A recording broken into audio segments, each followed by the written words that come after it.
Vamos a la palabra de Dios. Estamos en una serie preciosa hablando de la vida de Jesús. Estamos estudiando el Evangelio de Juan. Cada vez que termino una enseñanza yo digo, pero esto está demasiado sencillo.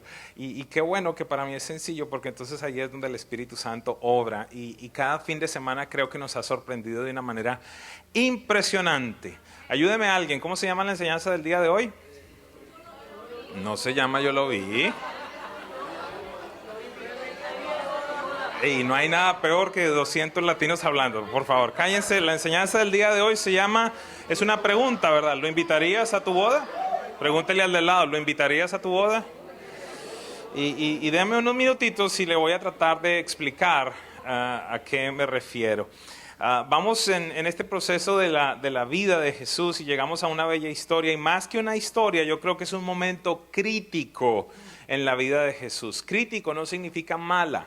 Crítico significa decisivo, importante, un momento fundamental, tanto para la vida de Jesús como para la vida de sus discípulos. Y vamos a estar entrando al segundo capítulo de Juan y vamos a estar hablando, seguramente muchos de ustedes han escuchado alguna vez una enseñanza a este respecto.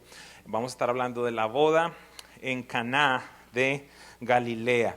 Un paréntesis, estamos próximos a anunciarles respecto al viaje que estamos planeando para Israel, así que le vamos a dar información al respecto y para que veamos la posibilidad de que algunos de ustedes nos acompañen allí a Israel. Y este es uno de los lugares que visitamos, el lugar donde se efectuó esta boda. Así que vamos a Juan capítulo 2, verso 1 hasta el 11. Dice: al tercer día se celebró una boda en Caná de Galilea, y la madre de Jesús se encontraba allí. También habían sido invitados a la boda Jesús y sus discípulos. Cuando el vino se acabó, la madre de Jesús le dijo: ya no tienen vino. Este es un problema, esta es una crisis. No tengo tiempo para hablarles de todo el tema cultural en las bodas, pero las bodas podían durar 7 días, bueno, tremendos parrandones, y la gente tenía que garantizar que todas las personas tuvieran vino, tuvieran alimentación. Así que esta es una crisis bastante grande. No voy a entrar en eso. Jesús contesta, ¿verdad? Dice: mujer, ¿eso qué tiene que ver conmigo? ¿Por qué contesta Jesús eso? Porque él era invitado, ¿verdad? Entonces dice: ¿eso qué tiene que ver conmigo? Respondió Jesús: todavía no ha llegado mi hora. Su madre, como buena mamá, ¿verdad? Como buena mamá dice lo siguiente: su madre dijo a los sirvientes: hagan todo lo que él les ordene. Básicamente a María le importó 3 pepinos lo que Jesús dijo. Ella dijo: pues no me importa, usted puede hacer lo que quiera, pero yo sé lo que usted puede hacer, así que mire, háganle caso, le dice. Había allí 6 tinajas de piedras de las que usan los judíos en las ceremonias de purificación. En cada una cabían 100 litros. Interesante esto. Jesús le dijo a los sirvientes, Jesús siempre compasivo, ¿verdad? Porque finalmente dijo: ok, mamá, yo hago lo que tú quieras. Llenen de agua las tinajas, y los sirvientes las llenaron hasta el borde. Ahora saquen un poco, llévenlo al encargado del banquete, les dijo Jesús. Así lo hicieron. El encargado del banquete probó el agua convertida en vino sin saber de dónde había salido, aunque sí lo sabían los sirvientes que habían sacado el agua. Entonces llamó aparte al novio y le dijo: todos sirven primero el mejor vino, y cuando ya están entonaditos, usted sabe ese término colombiano, ¿verdad? Ya cuando están tocaditos allí, que ya no necesitan el mejor vino, pues entonces le dan el vino barato. Eso es lo que él dice aquí. Dice, y cuando los invitados ya han bebido mucho, entonces le sirven el más barato. Escúcheme: pero tú has guardado el mejor vino hasta ahora. El mejor vino lo sirvieron al final. ¿Por qué? Porque era un vino particular, era un vino que verdaderamente venía de la mano de Dios. Verso 11, muy importante, esto habla de usted y habla de mí. La primera de sus señales la hizo Jesús en Caná de Galilea. Así reveló su gloria y sus discípulos creyeron en él. Quiero hacer un paréntesis, una pregunta. ¿Cuándo fue la última vez que viste un milagro?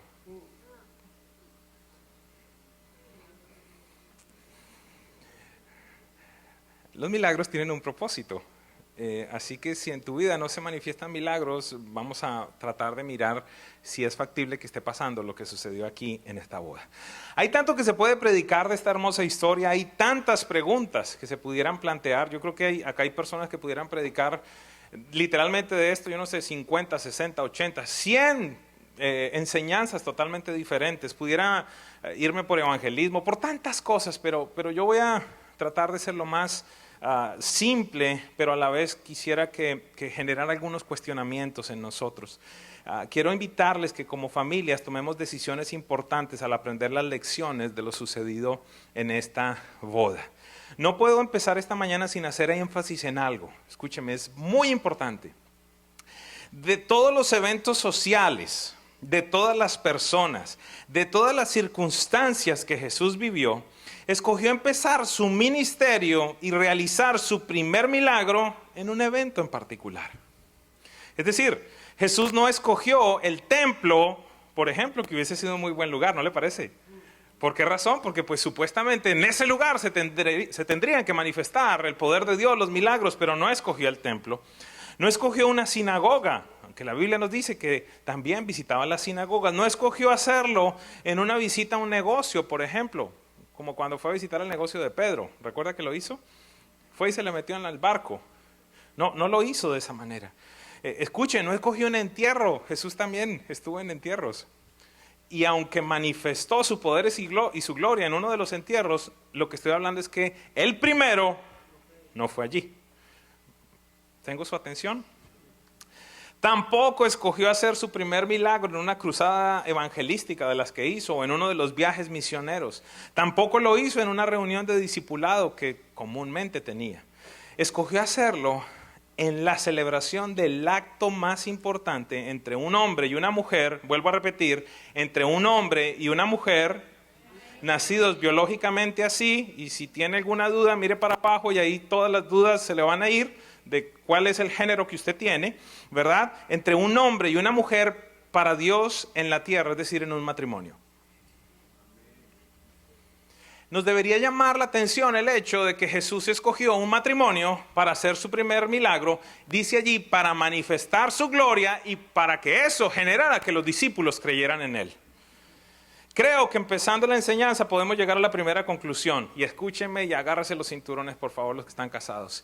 Si en tu hogar no es el primer lugar donde se presentan los milagros, no se está manifestando el orden de Dios en tu vida. De nada sirve que veas milagros en tus negocios, en tu salud, en tu ministerio, si en tu casa no los estás viendo. Amén.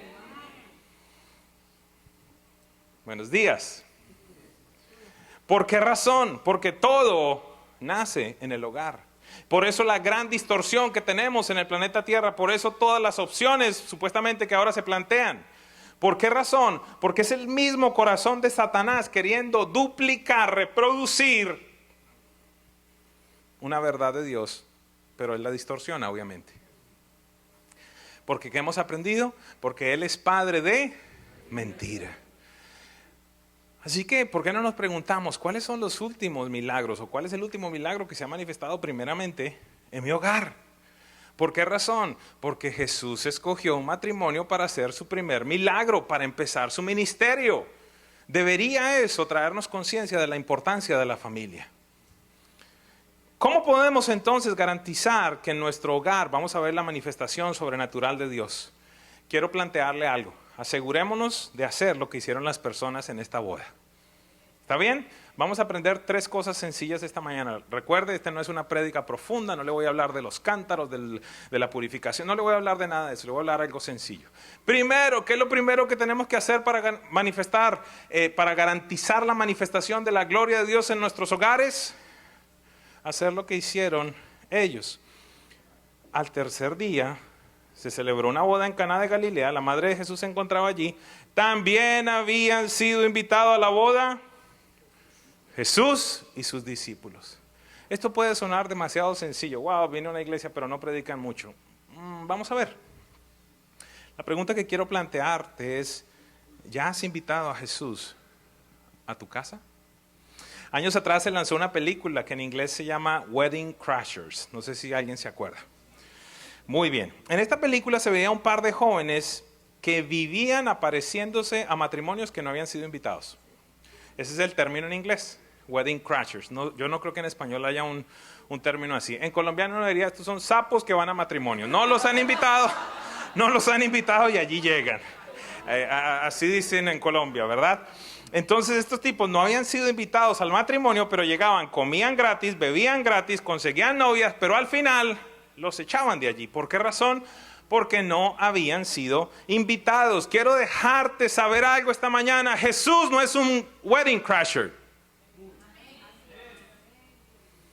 Él no va a entrar a ningún lugar donde no ha sido invitado, a pesar de que es un Dios omnipresente. Pero quiero decirte algo, una cosa es que esté esa presencia allí. Mire, recuerden por favor el ejemplo que yo les he dado de los policías en los partidos de fútbol. Los policías en el partido de fútbol, vamos a decir que este es la cancha, y los policías usualmente están parados así, dándole la espalda a los jugadores y viendo al público. Ellos están presentes, pero no están disfrutando absolutamente nada. Y creo que en muchos hogares sucede exactamente lo mismo. Te voy a mostrar con un verso que creo que es uno de los versos que más mal se utilizan en la iglesia, cómo esto se manifiesta claramente. Este es un verso que usualmente se utiliza para evangelismo, pero no tiene nada que ver con evangelismo. Tiene que ver con una conversación de Jesús con una iglesia. Apocalipsis 3:20, muchos de ustedes lo conocen. Mira que estoy a la puerta y llamo. Si alguno oye mi voz, abre la puerta, entraré con él, cenaré con él y él conmigo. Este versículo se utiliza un montón de veces para evangelismo, diciendo, mira, Jesús está a la puerta de tu corazón. Si tú lo dejas entrar, si tú permites que Él venga, Él se va a manifestar. Y lo puedes usar, si quieres, úsalo, pero quiero mirar el contexto. Jesús le está hablando a una iglesia. Imagínense, esta es una iglesia que no deja entrar a Jesús. Me están siguiendo esta mañana, discúlpeme que le pregunte tanto.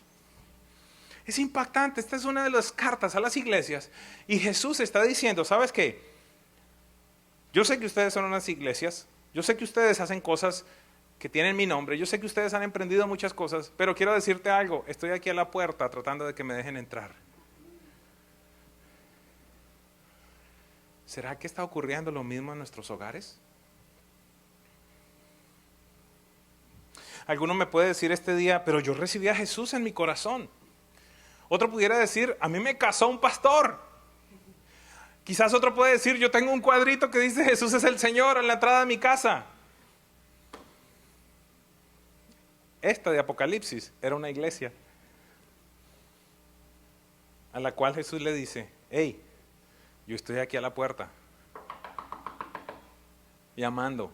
Si ustedes abren la puerta, me dejan entrar, yo voy a tener intimidad con ustedes. ¿Por qué? Porque dice él, entraré, cenaré con él y él conmigo. Esto es interesante porque pareciera que uno pudiera inclusive invitar a Jesús a cenar, pero no cenar con Jesús. Entra Jesús, ahí hay comida, ahí en la nevera hay, sírvete. Quiero motivarte a que le pidas a Jesús que sea el invitado de honor a tu casa. Créame, esta no es una enseñanza liviana. Escúchame, no te estoy diciendo que lo invites simplemente. Estoy diciendo que sea el invitado de honor. Levanten la mano los que se han casado, por favor. Muy bien, ustedes me van a entender. Me van a entender bastante. ¿Cuántos recuerdan el proceso de hacer la lista de invitados? ¿Sí recuerdan? ¿Qué es lo que pasa? Uno al principio dice, no, pero como no vamos a invitar a fulano, ¿cómo vamos a dejar por fuera a la tía? ¿Cómo vamos a dejar a fulano y a sutano? Y empieza y de pronto dice, van 180, Dios mío. ¿Y qué es lo que empieza ahí? Bueno, pero es que la tía no, dejémosla por fuera. Y, bueno, fulano no. Y empieza el recorte, y empieza el recorte, y empieza el recorte. Y quiero decirte algo, hay muchos hogares que tienen en la lista, en la parte de abajo, a Jesús. Tenemos una situación allí. Vuelvo a la conversación que muchas veces les he referido de Jesús con Pilato, cuando Pilato le pregunta, ¿y entonces eres rey? Para eso he nacido. y para eso he venido al mundo. Sencillo, si Él no es el invitado de honor en tu casa, de nada sirve. Por eso hablaba anteriormente que aquí yo no le digo a Él que sea el primero, porque en cualquier momento puede ser el segundo. Él tiene que ser el centro, tiene que ser absolutamente todo. Y es la invitación que te quiero realizar en este día. Punto número 1, ¿qué tengo que hacer? Invitarlo. Pero recuerde, tiene que ser un invitado de honor. Punto número 2, sencillo, debes hacer lo que Él dice. Debes ser obediente. Este es uno de los mejores consejos que María le ha dejado a la humanidad y la humanidad no la sigue. Pareciera que María hubiera dicho, síganme a mí, y María lo que dijo fue, obedezcan lo que Él dice. ¿Por qué no leeremos la Biblia? Cuando el vino se acabó, la madre de Jesús dijo, ya no tienen vino. Mujer, ¿eso qué tiene que ver conmigo? Respondió Jesús, todavía no ha llegado mi hora. Su madre le dijo a los sirvientes, hagan lo que Él les ordene. Vamos un poquito más adelante. Quiero pedirte algo. No nos podemos conformar con invitar a Jesús y decirle que tiene el lugar de honor. Si queremos experimentar todo lo que Dios desea para nosotros, debemos seguir el consejo de María, hacer todo lo que Él pide. ¿No te parece curioso que en determinado momento un invitado a la fiesta sea el que termina mandando? Ese es el misterio que necesitamos vivir y experimentar. Primero mandarle hace poquito me llegó una invitación a una boda bien linda. Usted sabe, cada pareja hace su creatividad, la pone allí, las cosas que quieren, y llegan a mí me ha llegado todo tipo de invitaciones, pero lo que quisiera decirte es, ¿qué tal si enviamos una invitación a Jesús diciéndole, sabes qué? Tú eres el invitado de honor. No vienes a sentarte simplemente por allí, ni puedes hacer cualquier cosa, sino que quiero que estés al frente. Pero cuando estés acá al frente, quisiera decirte algo. Me quiero bajar del trono y quiero que tú te subas. No tan solo quiero que vengas a ser invitado de honor en tu casa, sino esa frase que tanto decimos y tanto decimos a los invitados. ¿Qué es lo que les decimos cuando vienen a casa? Siéntase como en casa. Mire, si usted le dice eso a Jesús, amárrese los pantalones. Pero a la vez es lo mejor que puede suceder.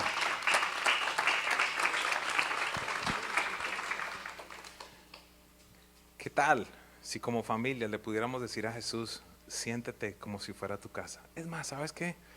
Es tu casa.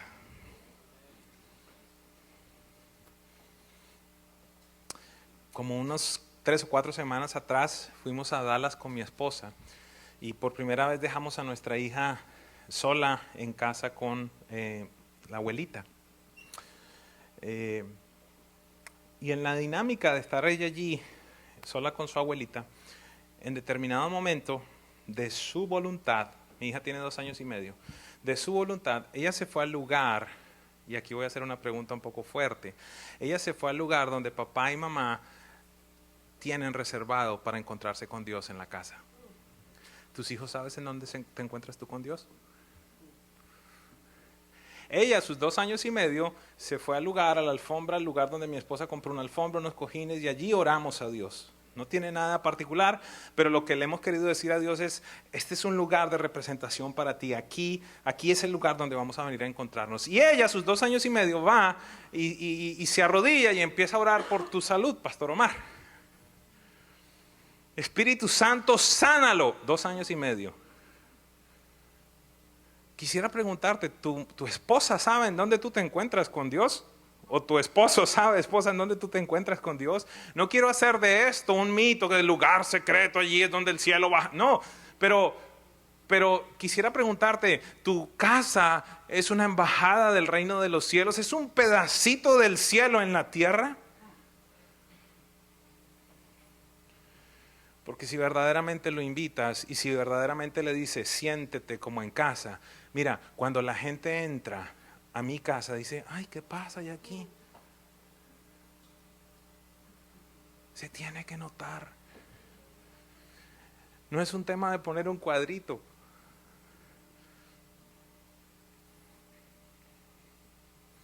No te estoy hablando de la gran prédica ni de la gran revelación.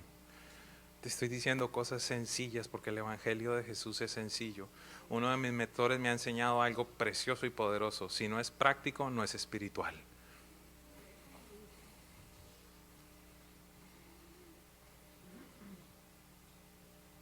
¿Por qué es tan trascendente esto? Aunque no es nuestro corazón, buscando simplemente la mano de Dios. ¿Pero por qué es tan trascendente? Porque en tu casa, en tu vida, Orlando, se van a presentar momentos en los que el vino se acaba.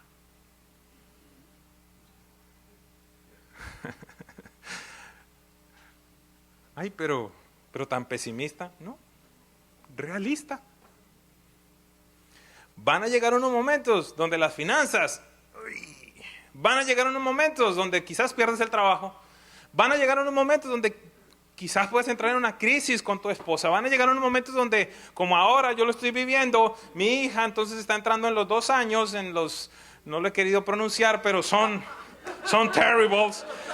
Y entonces allí más que nunca, ¿qué es lo que necesitas? Necesitas que Jesús allí intervenga. Porque ya llega un instante en el que tú dices, ok, razoné, le dije, oré, le impuse manos, oré en lengua, así sé de todo. Señor, ayúdame. Pero se requiere entregarle el gobierno para decir, en esta casa se hace lo que Él dice.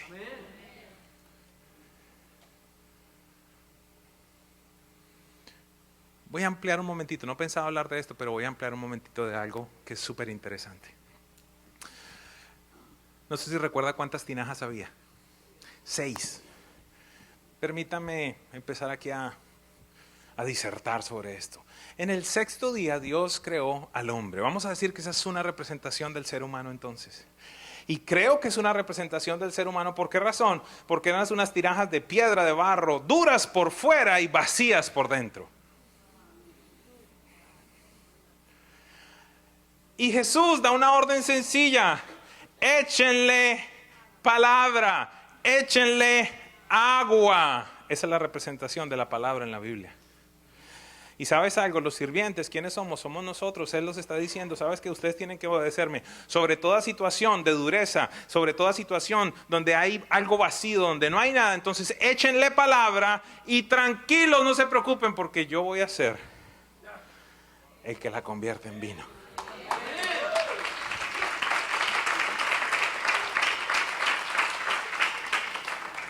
Vuelvo a repetir algo. La primera de sus señales la hizo Jesús en Caná de Galilea, así reveló su gloria. Él quiere revelar su gloria en tu casa, en mi casa. ¿Para qué? Así los discípulos creyeron en Él. Mire, yo les he hablado, y ya voy cerrando. Yo les he hablado de esa conversación que tuve con un hombre que me decía que el tema de las sanidades y los milagros ya habían cesado.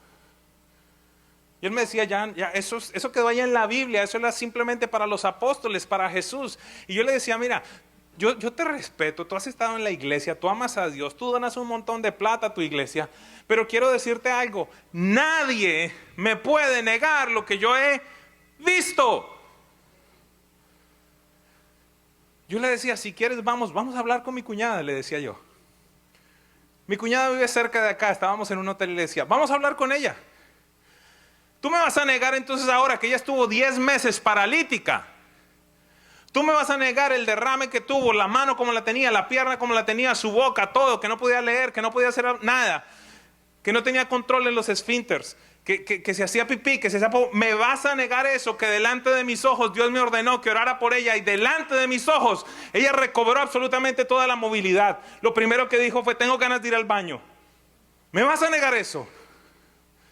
Me vas a negar los testimonios en este lugar de las residencias, de los bebés milagros. ¿Cuántos bebés milagros hay aquí?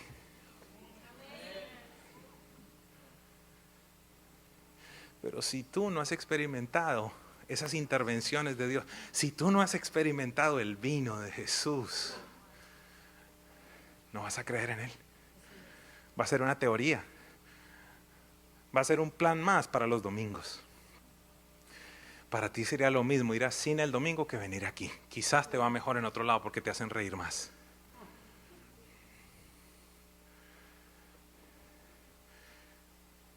El tercer punto que vamos a aprender simplemente es ese.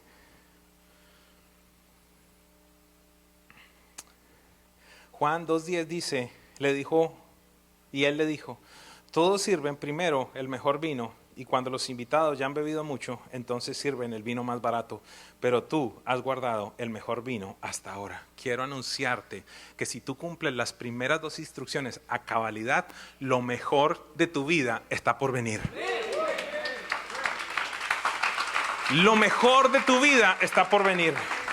Si tomas las anteriores sencillas pero poderosas decisiones, te garantizo que el estado final de tu casa será muy superior al estado inicial.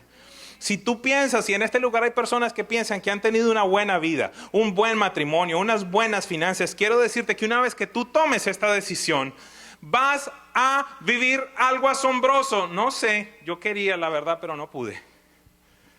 Quería traerme unos recipientes que mostraran cuánto era 600 litros de agua. Pero estaba de viaje y se me olvidó decirle al que me resuelve muchas de las cosas. Yo hubiese querido tener aquí 600 litros de agua para que dimensionemos. Gracias, experto. Pongámosla en Coca-Colas. 300 Coca-Colas de 2 litros.